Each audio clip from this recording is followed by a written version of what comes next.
I was walking through a quiet monastery outside Mandalay, the kind of place where the air feels heavy with incense and the only sound is the rhythmic low hum of chanting. In a corner, a monk sat cross-legged, his saffron robes draped perfectly, his face a mask of meditative calm. It was exactly the image the world consumes, the global brand of Buddhism as the ultimate sanctuary of peace, a tradition of absolute nonviolence. But as I moved closer, the sound changed. He wasn't chanting sutras. He was holding a smartphone, his eyes fixed on a grainy video of a village in flames. When he looked up, that serene expression didn't break. It stayed perfectly still as he began to speak about cleansing the land of those who didn't belong. He spoke of the country's Muslim minority not with hot-blooded anger, but with a cold, level-headed detachment, describing them as a threat that needed to be uprooted like a garden weed. It is a jarring, almost nauseating shift. Most of us view Buddhism through what scholars call positive Orientalism, a well-intentioned but simplistic belief that Eastern religions are inherently more spiritual or peaceful than the violent traditions of the West. We see the Dalai Lama's smile and assume the path to nirvana is paved with pure pacifism. Yet the reality on the ground tells a different story. In Myanmar, monks have earned the nickname the Buddhist bin Laden, standing before roaring crowds to incite mobs. Since the turn of the 21st century, violence involving Buddhist actors has occurred in 8 out of the 11 countries where they are the majority. From the warrior monks of feudal Japan to the 6th century Chinese monasteries that maintain their own private armies, the historical record is far from the serene image we've been sold.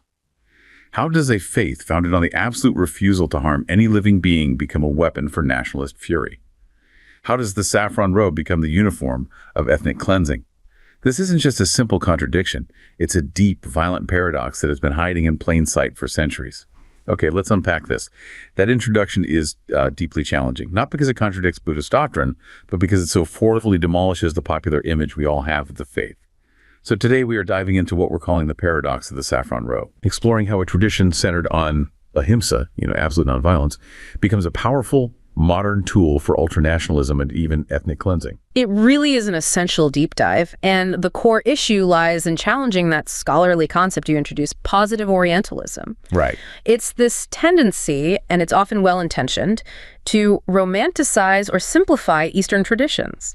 We view them as monolithic and, well, inherently superior in spirituality or peacefulness compared to Western faiths. And when we look at the reality in places like Myanmar and Sri Lanka, that image just shatters. It completely falls apart.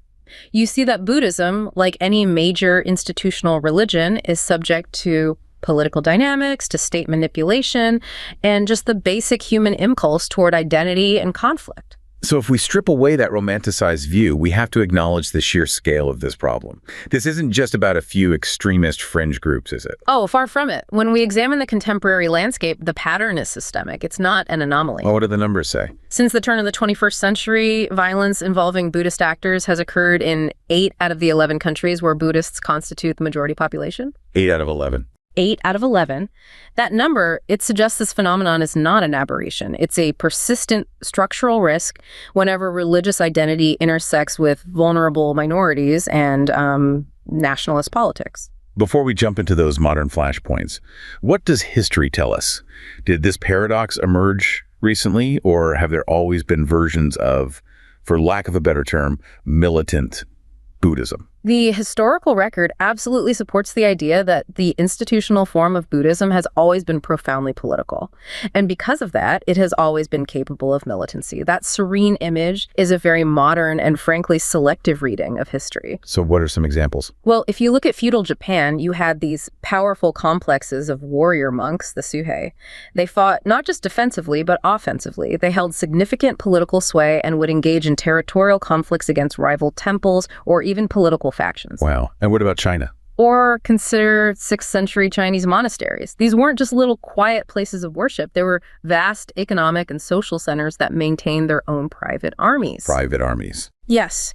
And their willingness to use force was rooted in the defense of their institutional survival, protecting their territory, their wealth, their teachings, and of course, their followers.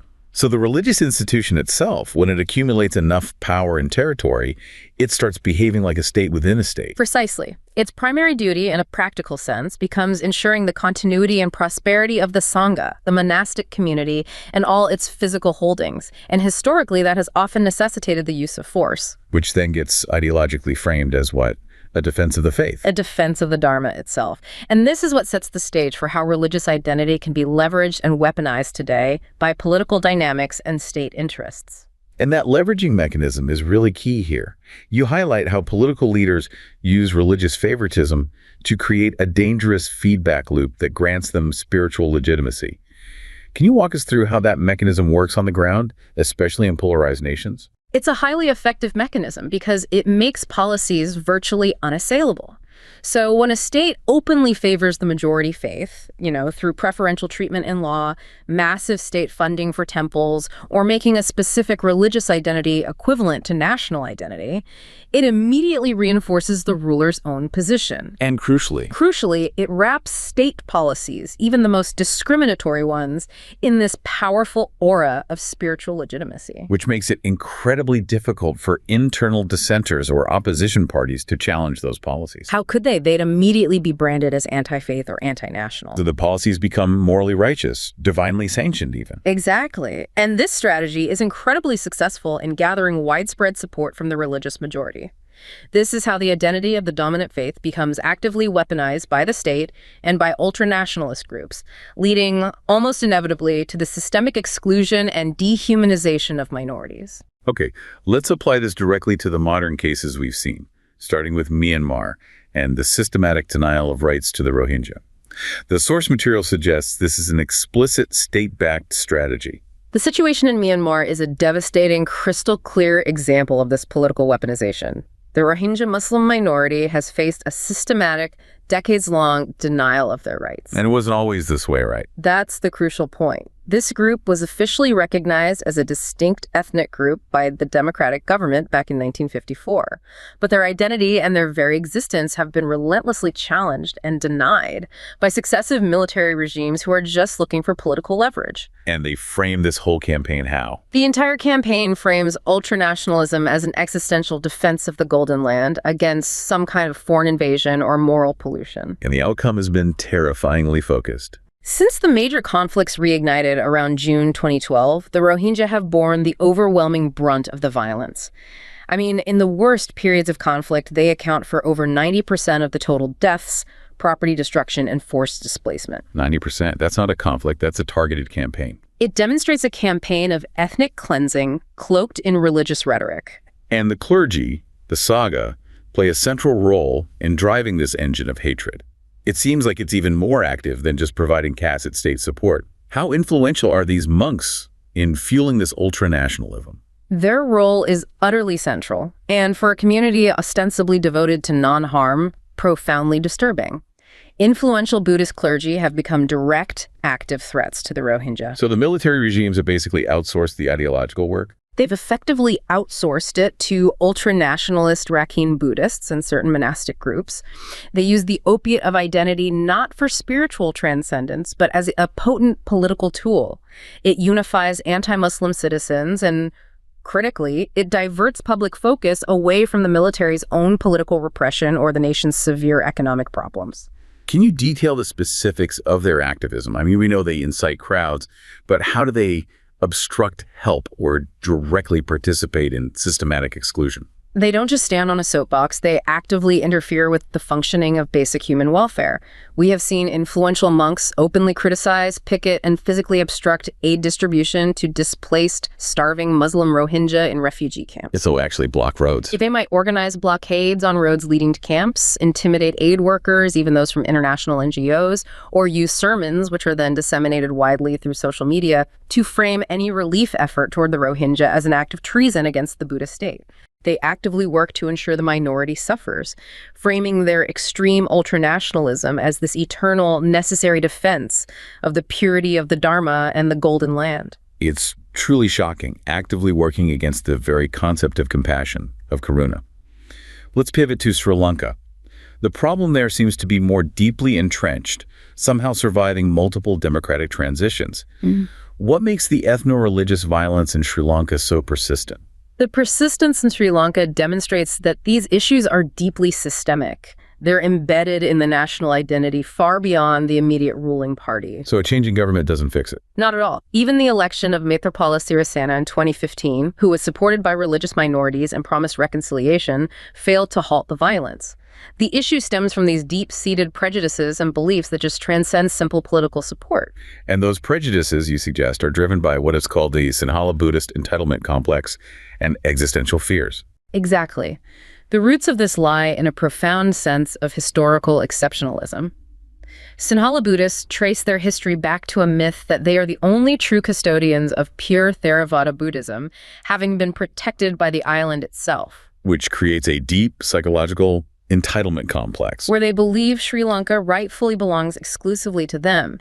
And this is coupled with equally deep existential fears that their majority status is somehow tenuous, that it's constantly threatened by powerful external forces or internal minorities like Muslims and Tamils, who are perceived as rapidly multiplying and destabilizing the Buddhist state.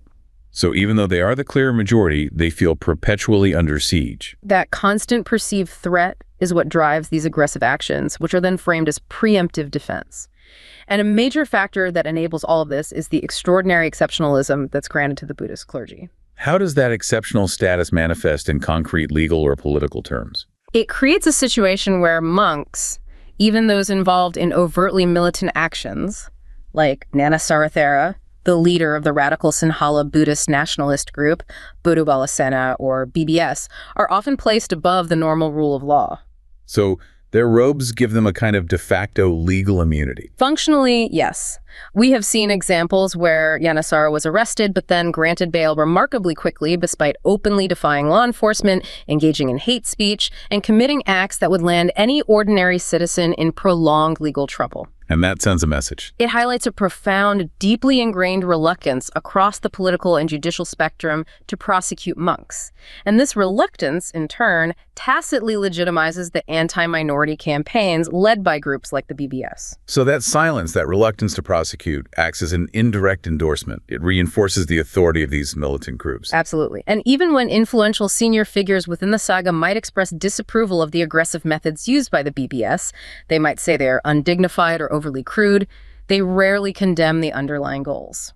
The preservation of Sinhala-Buddhist hegemony and the subjugation of minorities. This allows even a wayward, firebrand monk to be treated with a kind of grudging respect, reinforcing their privileged, almost untouchable position within society. Beyond the immediate acts of violence, the discrimination sounds profoundly systemic. It seems woven into the very fabric of governance and daily life. It is everywhere. You see it in subtle policies that have massive impacts. For example, there are policies in the education system mandating uncovered ears for identification photographs. Which directly discriminates against Muslim girls who wear the hijab. Exactly. It leads to the denial of exam results or even principal appointments. You also have militant groups frequently claiming certain areas as sacred Sinhala Buddhist sites, regardless of who already lives there. This leads to persistent, often violent disputes over sacred sites and land ownership, forcing minorities off their ancestral properties. And all of this is amplified by political necessity. Constantly. There's a constant phenomenon of political outbidding, especially during elections, where politicians use increasingly aggressive anti-minority sentiment to consolidate their voter base. They seek to demonstrate that they are the most ardent protectors of Sinhala Buddhism, which just further entrenches the ethno-religious divisions plaguing the country. This paints a vivid and, frankly, deeply troubling picture of the current paradox. A peaceful spiritual tradition weaponized by power and fear. It's hard to imagine, given this chaos, that this same faith became the foundation of one of history's most successful and unified empires. Let's pivot entirely and look at the other side of the coin, historical adaptation, where the faith became a foundational pillar of political stability, specifically in China. This transition is so crucial because it demonstrates the profound adaptability and resilience of Buddhism as an institutional force. It shows that when political structures seek to integrate the faith rather than just use it opportunistically, the result can be profound stability. So when did it first arrive in China? Buddhism arrived in China from the 1st century CE, coming along the Silk Road. It was carried by monks and traders from regions like India, Parthia, Kucha, and Sogdia. It was initially pretty marginal, but the timing of its rise in popularity seems key. It was. It gained significant traction from the 4th century onward, and that was precisely during the tumultuous period of the northern and southern dynasties, a time of immense political disunity, warfare, and cultural chaos. So people were looking for answers. People were looking for an ultimate truth, a system that could provide a cosmic context for all the suffering they were seeing, which Confucianism and Taoism weren't really providing in that specific moment of crisis. But to survive and propagate, it had to cross an enormous cultural gulf first. It had to translate this very abstract Indian philosophy into a language and culture that's focused on the concrete and the bureaucratic. A truly massive gulf. Imagine trying to build a spaceship with Legos. Indian languages like Sanskrit are highly inflected, alphabetic, discursive, and they're prone to extreme hyperbole. They're dealing with concepts like infinite cosmic eons and radical emptiness. Whereas Chinese is the opposite. Chinese, by contrast, is uninflected, logographic, monosyllabic, very terse, and focused on tangible, concrete concepts of time and space. The philosophical differences must have been just staggering. They were fundamentally different. To the pragmatic Chinese mind, the Indian concepts of rebirth through endless cycles or the radical analytical emptiness of Mahayana philosophy were almost incomprehensible. So to make the faith intelligible and palatable, missionary monks attached themselves to rulers as ritual specialists or advisors. And they used this technique of matching concepts, or Kōei. That technique of Kōei sounds like a necessary, if imperfect, Trojan horse for the faith. How did they pair these huge, complex concepts? They leveraged existing, revered indigenous terminology to render Buddhist concepts. For instance, the revered Taoist term, Tao the Way, was used to render the Buddhist terms Dharma, meaning the teaching, or Bodhi, meaning enlightenment. Okay, that makes some sense. But what about something more complex like nirvana? Crucially, the Taoist concept of Wu Wei, which means non-action or spontaneous, effortless action in accordance with nature, was used for nirvana, the ultimate release from the cycle of suffering. But those are vastly different concepts. Wu-wei implies a desirable state of harmonizing with the universe, while nirvana is the radical cessation of all conditioned existence. That sounds like a recipe for deep confusion. It was, and the confusion was profound, especially surrounding the core Mahayana doctrine of sunyata, or the void. Early Chinese interpreters often equated sunyata with the relative emptiness described in philosophical Taoism. They saw it as a state of temporary tranquility or just the absence of specific concrete things. But true Mahayana sunyata isn't just empty space. It means radical emptiness. The realization that nothing, absolutely nothing, possesses inherent self-nature or existence. Exactly. That analytical, deep emptiness, which actually serves as the foundation for compassion, was completely lost in that initial translation via Kōei. The clarification of this concept was absolutely critical for the long-term survival of Buddhism in China. So who fixed it? Translators like Dharmaraksa, born in Tunhuang, and especially Kumarajiva from Kucha, were pivotal in the late 3rd and early 5th centuries. Kumarajiva's work is legendary, right? He essentially solved this philosophical crisis. He did. Kumarajiva led what was essentially a massive state-sponsored think tank in Chang'an dedicated solely to translation. He systematically worked to disentangle the deeper Buddhist doctrines, especially sunyata, from the misleading Taoist terminology. His clarity and the quality of his translation provided the bedrock for an independent Chinese Buddhism. It gave the philosophical tenets the conceptual integrity they needed to finally flourish on their own terms. That brings us directly to how Buddhism moved from that philosophical integration to becoming a foundational element of state ideology, which, as you say, led directly to the unification of China. And you have to remember, before Confucianism became the sole unchallenged state ideology after the Song dynasty, Chinese rulers sourced their political legitimacy eclectically. Buddhism provided these powerful, globally recognized new models for rulership. What were these new models? What kind of spiritual authority did they provide beyond the existing mandate of heaven concept? Well, the most important was the Chakravartin, the wheel-turning king.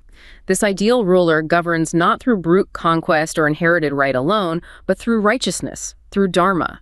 They are moral, universal sovereigns whose benevolence and spiritual power extend across the land, symbolically turning the dharma wheel to spread peace and prosperity. And there were other models too. Yes, others include the royal ascetic, and the Ashoka, the legendary Indian king who used state power to propagate the faith, building vast monuments and supporting the saga. So rulers clearly recognized the immense political utility of positioning themselves as these moral Buddhist kings. How did the Northern Wei dynasty specifically utilize this? The emperors of the nomadic Northern Wei, ruling from 389 to 535, leveraged the faith to stabilize their rule over a newly conquered, largely Han population. The monk Tan Yao crafted a strategic divine persona for the emperors, establishing them as the incarnation of the Tathagata, the Buddha himself. Making the emperor essentially a living god. Precisely. And this served a dual purpose. First, it made the emperor's rule unchallengeable by linking it to the highest spiritual authority. Second, and this is critical, it was a prudential measure designed to incorporate religious institutions into the state's bureaucratic system. It strategically placed the emperorship above the saga and the clergy, which ensured state control over the growing wealth and manpower of the monastic community. Absolutely. Later on, Empress Wu takes this political manipulation to an extreme to justify seizing the throne. Empress Wu, who ruled from 600 to 705, was the only woman in Chinese history to rule in her own right. She faced a profound legitimacy crisis. So to solve it, she commissioned her team of Buddhist monks, her political think tank, to annotate the Daiyunjing Sutra. Now, what do they do? They selectively manipulated its prophecies concerning an upcoming female ruler who would be the incarnation of Maitreya, the future Buddha. So she turned a spiritual text into a literal political platform for her own coronation. She successfully associated herself with both the Cakravartin ideal and the Maitreya prophecy. It provided an unassailable spiritual justification for breaking patriarchal norms and usurping the Tang imperial lineage. It demonstrated that Buddhist philosophy was fluid enough and its popular appeal strong enough to be used to rewrite the mandate of heaven itself. Moving to the Sui dynasty, we see how the integration of Buddhist philosophy provided a crucial moral foundation for the nation's long-term unification, which is the second major story we wanted to examine. The Sui dynasty's founder, Yang Jian, or Emperor Wen, who ruled from 581 to 604, desperately needed this moral foundation. His rule was widely viewed as a usurpation of the northern Zhou house. He couldn't just rely on military might. He had to portray himself as a universal ruler and a savior, drawing on Buddhism's widespread popularity to legitimize his new regime. And this is where the foreign monk Narandrayashas comes in, charged with creating a spiritual narrative for the new empire. Absolutely. Yang Jian entrusted Narandrayashas with translating sutras specifically to solidify his image as the Cakravartin. The monk produced the Dehuzangzi Jing in 583 CE, which wasn't a direct translation, but a strategically modified edition of an existing sutra. What was the critical modification? What did it say that gave Yang Jian his spiritual justification? The modified sutra prophesied the arrival of a prince named Moonlight, who would become king of the Great Sui Kingdom and spread Buddhism to all sentient beings. The Great Sui Kingdom. Critically, that explicit phrase, Great Sui Kingdom, did not exist in any earlier editions of the text.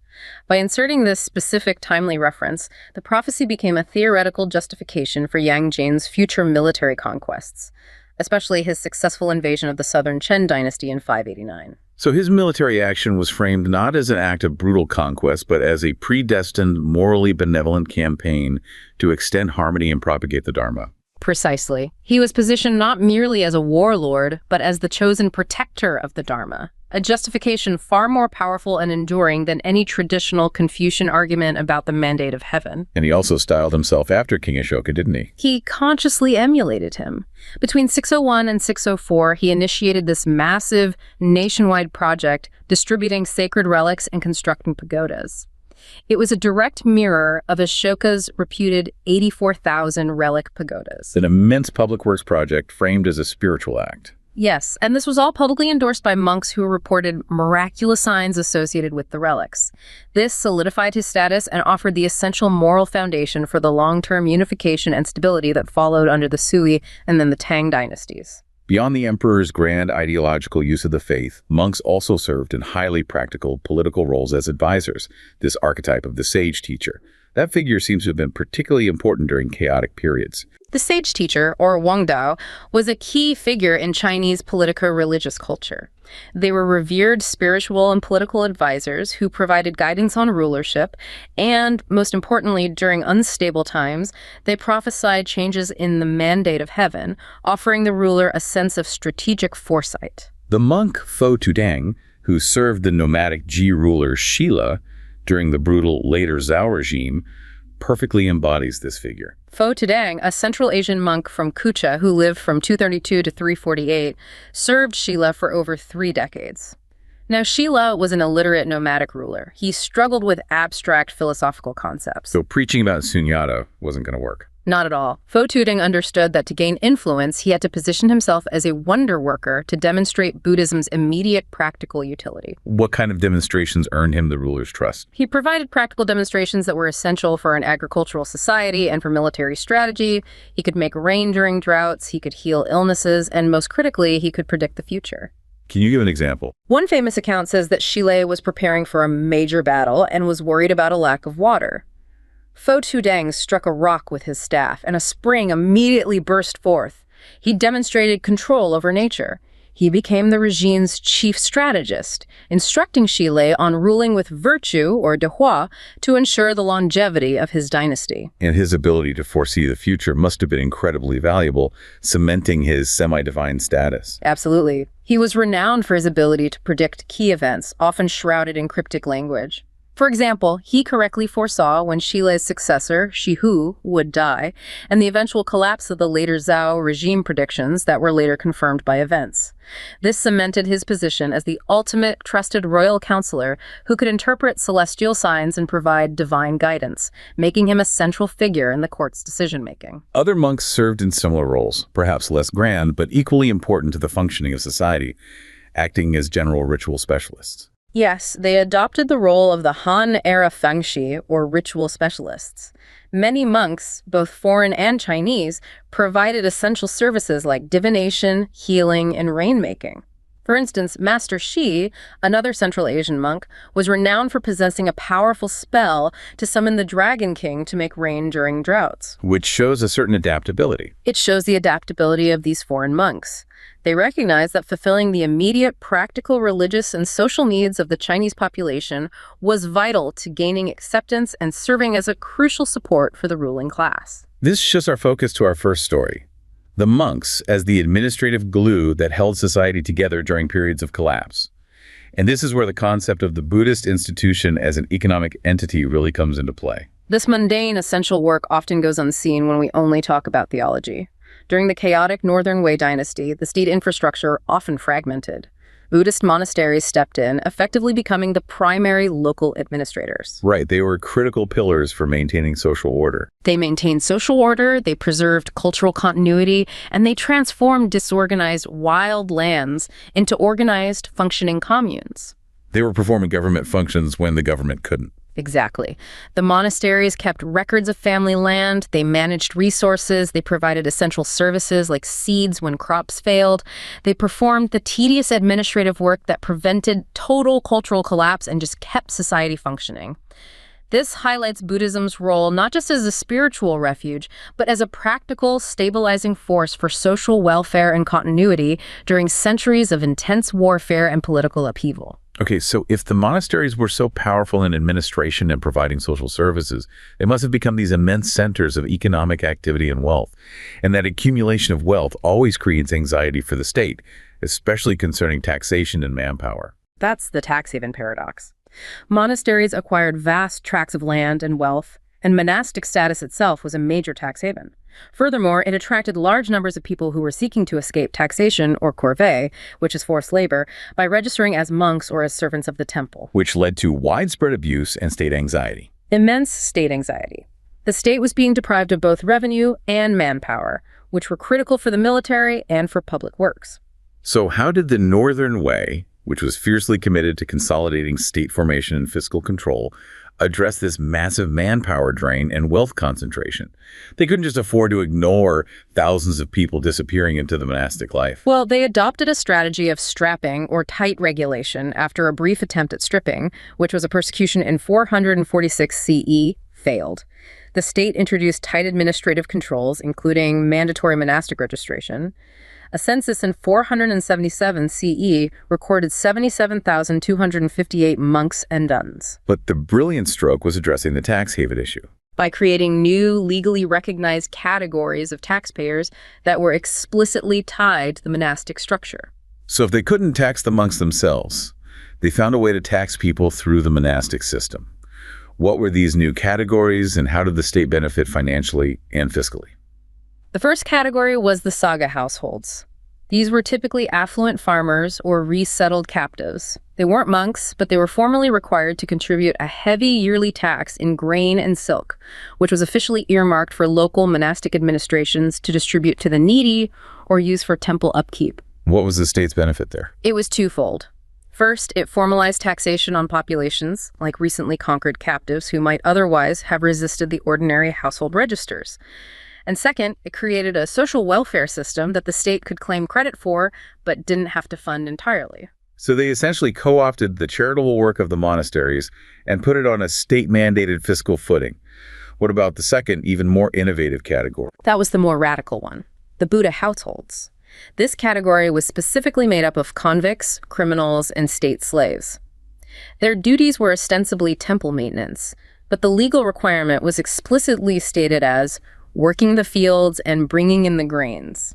So they were essentially state slaves loaned to the temples to work the land and produce revenue, all under the guise of religious service. Exactly. The state successfully harnessed the immense agricultural wealth and manpower of the monastic economy. This highly regulated system was a key mechanism for the post-nomadic northern regimes to consolidate state formation, acquire necessary manpower, and expand their fiscal reach into new populations. It laid the crucial administrative groundwork for the powerful unified tributary empires of the Sui and Tang. This history reveals just an immensely practical relationship between faith and power. Moving into the unified empires of the Sui and Tang, the state sponsorship of Buddhism seems to reach its cultural and artistic pinnacle.